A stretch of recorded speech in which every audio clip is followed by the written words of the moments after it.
Good morning. Good to talk to you all this morning. This morning and probably for the rest of the year, we are going to be spending some good time with the wonderful book of James. I've spent a lot of time during the last week or two soaking up as much information as I could about this book. And I think for us to begin getting a good idea of what the book of James is about, we've really got to start by talking about the author, about the man, James. So who is James? Well, perhaps the first place to start is with his name. We translate the name of this book, James, in English, but the name James comes from a Greek word, Jacob, or Jacobos. His actual name is not James, it's Jacob. Starting back in 1611, when we had some key errors in the translation process of the KJV and other early English translations, we wound up translating some uses of this word, Jacob, into Jacob, especially whenever the New Testament talks about the father of Israel, Jacob.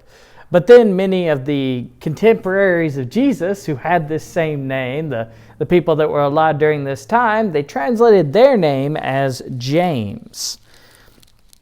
Now, the reason for all that's a pretty complicated Greek mess, but it's important to realize that all of these people named James are named Jacob, and the writer of this book is also named Jacob because this was a very important name in biblical history.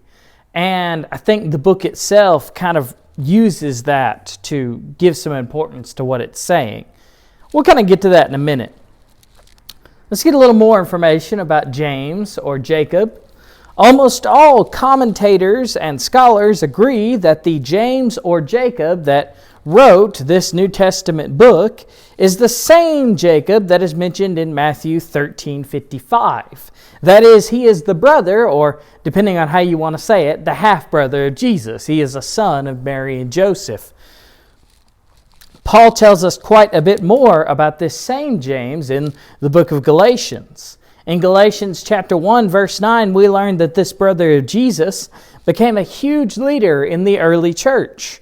Paul even refers to him as one of the three pillars of the church, the foundational teachers. It was James, John, and Peter. Paul places that great an importance upon this man. We see in Acts 15 that this same James was a big part of the decision to allow Gentiles into the church and in deciding how to treat Gentile converts to Christianity. Now, after all that biblical information, we kind of have to rely on both a close reading of the Bible and some knowledge of history and other early writers to get a little more important information about James and who he was in the early church. James seems to be something like the beating heart of the early Christian church. While Paul and Peter and John were all off doing missionary work, which was a key part of what they did. We know we read Paul's books, he calls himself a missionary to the Gentiles. Well, James seems to have been the one figure in the early church that focused almost exclusively on the first church in Jerusalem. When everybody else, all the other apostles, were going out other places and working, James stayed where the first congregation was and continued to teach and preach and convert and lead the people there. And this church at Jerusalem became really important. It's where Christianity began, and so a lot of important things would rely on the Jerusalem church. It became a place where they would spread news. Things would always wind up being heard about there, and they'd be sent off to other places. And also it was a huge source for coordinating and planning out the bigger mission of the church. This church was the center of early Christianity. Until about AD 62 or 3, when James, Peter, and Paul were all martyred. They all died around that time, and not long after that, this church was destroyed. For this reason, when many of the people that lived right after James and Peter and Paul were writing, early Christians, they talked quite a bit about James and their respect for the work he did in Jerusalem. They called him James the Just or James the Righteous. And They also are the ones that record for us that he died in 62 CE at the hands of the Pharisees and scribes, much the way that Jesus did. Now, why does all this matter? I want you to read with me chapter 1, verse 1 of the book of James. It says, James, a servant of God and of the Lord Jesus Christ, to the 12 tribes in the dispersion, greetings. Remember what I told you about James's name? It's Jacob in Hebrew. This book we have of James is a letter, and one that most scribes or most scholars agree was probably sent out sometime right after James died, very late in the first century, and after the Jerusalem church had begun to weaken and the work of the church had spread out a little bit more. James had spent his whole life working with Jewish Christian converts in Jerusalem. And so at the end of his life, he writes this letter and he sends it out to Jewish Christians outside of Jerusalem, to the 12 tribes in the dispersion, as he calls them. And he says, greetings. Just like Jacob, the great father of Israel, when he was dying, blessed all of his sons and tried to impart some wisdom on them at the end of the book of Genesis. What James seems to do here is a very similar thing. At the end of his life, he's writing this book, and it kind of echoes what Jacob did. He says, Jacob to the churches, to the 12 tribes in the dispersion, greetings. This book is about James trying to leave his wisdom for his fellow Christians. As a great wise teacher in the early church, he's wanting to leave this legacy and give as much comfort and strength as he can to a church that is going through a very difficult time. His target audience, like I said, is these Jewish Christians outside of Jerusalem, people that knew the Old Testament and were familiar with the books there. This book reads a lot like you combine the book of Proverbs and the teachings of Jesus, combining both the Old and the New Testament to help these Jewish Christians understand what it is to follow God as a Christian. So we got some basic information. Let's take a look at the book itself and dive a little bit into its message this morning. In verses 2 through 4, it says, Count it all joy, my brothers, when you meet various trials, for you know that the testing of your faith produces steadfastness. And let steadfastness have its full effect, that you may be perfect and complete, lacking in nothing.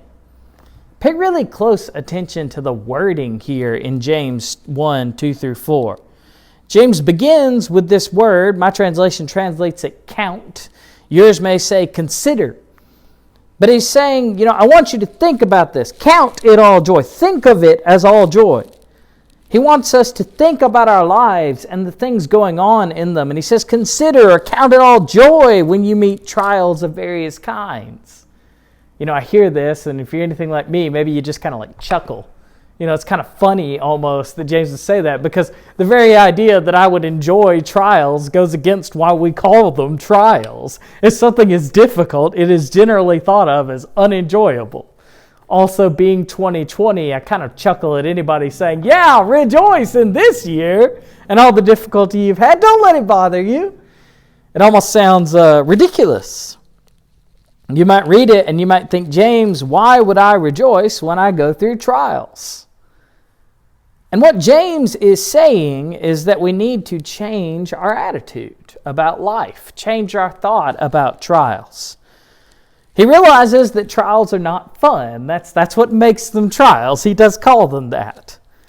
But if we can change our perspective and the way that we look at the world, we may be able to find some joy, even in difficult times. Keep in mind, James is writing to the church that's going through a hard time, and this idea of joy seems to be a key part of what he's doing with this letter.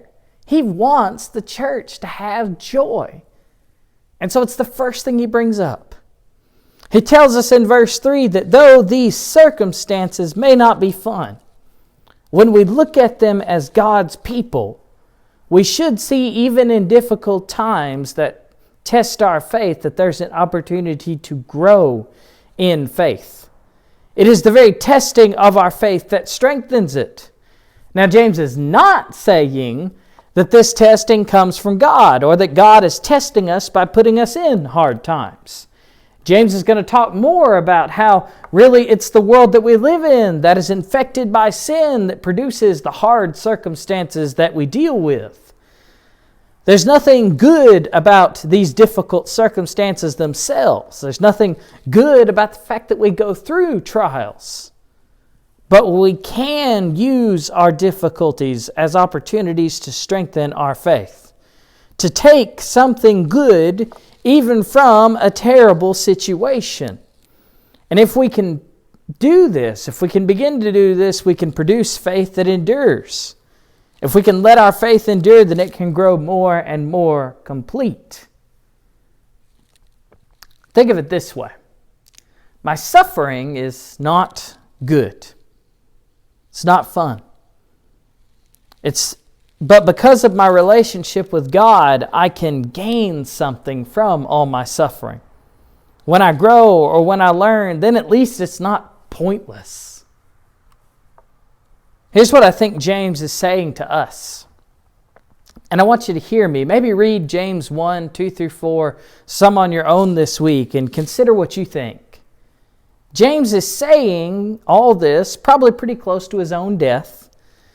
And he's very concerned about the joy in the church. He wants people to rejoice in their relationship with God, even though they're going through difficulties. And so here's his message. I don't want you to lose sight of what's going on in your life.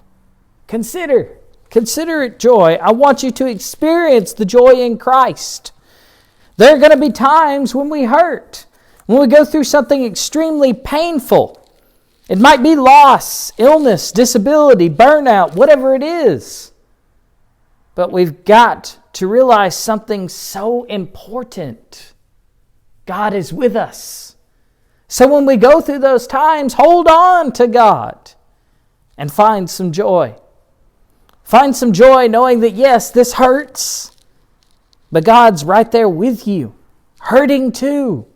And every struggle that we go through, if we can hold on to God instead of pushing Him away, we can come through it closer to Him than we were before all the struggle happened. Think of it this way. Imagine you're going through something very difficult, something that hurts your heart, that makes you emotional. Maybe you've lost a loved one. Maybe you've been given a terrifying diagnosis by the doctor about your health. It's terrible. You're hurting and you're sad, and yet, you know what?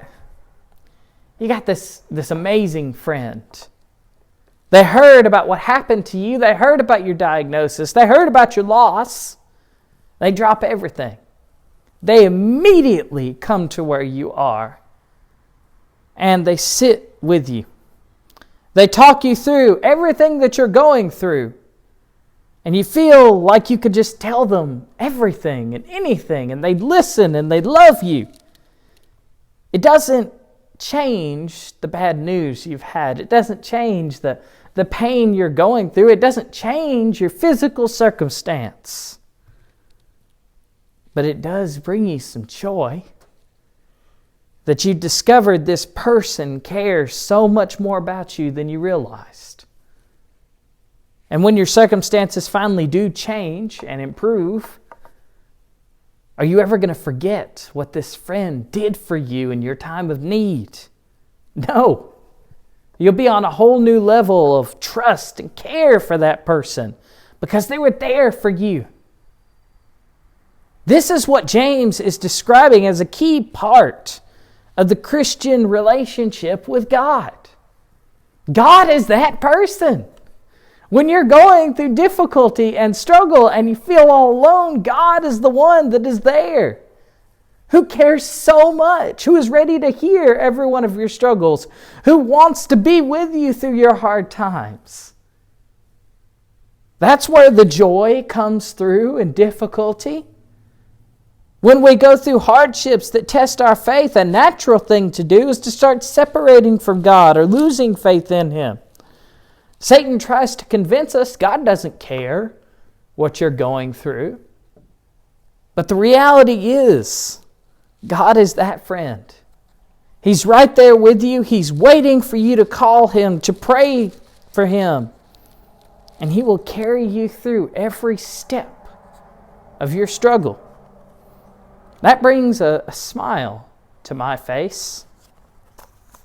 James tells us that we can believe, if we can believe that, if we can believe in God and what He does for us, then we can come through that difficulty with a stronger faith, a stronger bond to God than we had before. And that brings some comfort. God is with you. God's got you. He's right there. Remember that. And let that bring you joy and strength, even in a hard time and a hard year. I love you, and God does too. And I pray that everything goes well with you this week. Thank you.